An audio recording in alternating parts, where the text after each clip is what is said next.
Woman was stranded on a deserted island for 3 days and 3 nights when she suddenly found a rubber boat floating in the distance, which made Jella very happy because there was a man-eating beast on the island that would go out to feed every night. And with this boat she had a hope of getting out of here. But Jera would never have guessed that there were 2 of her oldest acquaintances on the boat, her boyfriend Jack and her best friend. After a brief exchange of pleasantries, Jella told the 2 of them that you may not believe it when I tell you that there is a very scary monster living on the island who likes to eat human flesh and usually comes out at night. And if we continue to stay on the island, we are in great danger. But her boyfriend didn't believe her and thought she was paranoid. Jack's idea was simply to stay put and wait for the rescue team instead of floating in the sea. As the saying goes, we can't agree to disagree. But since persuasion is not working, Jera plans to take her food and run away alone, although the idea is good. But in this open sea to leave quietly, how can it be? Soon her sneaking behavior was discovered by the best friend of the girlfriends. Did not hesitate to swing the oar and knocked Jera out. When she opened her eyes again, night had fallen and she couldn't move her hands, so she had no choice but to try to persuade her boyfriend. But before she could finish her sentence,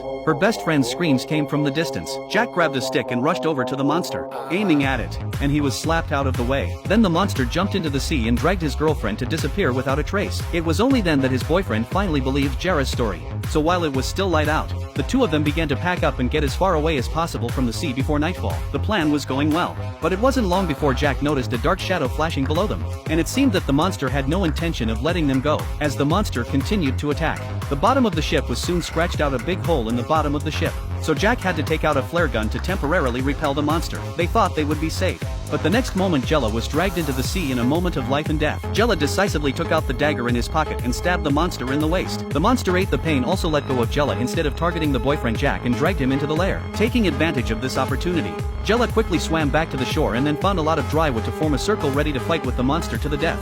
In the evening, the monster came to the island by the light of the fire, and Jera lit the firewood to trap it in the center and then attacked it at the right moment. The monster began to falter after a series of frantic stabs, and finally fell in front of Jera in a very reluctant manner. After the battle, the island is covered in flames and it won't be long before Jera is spotted by a nearby ship. This is the end of the movie.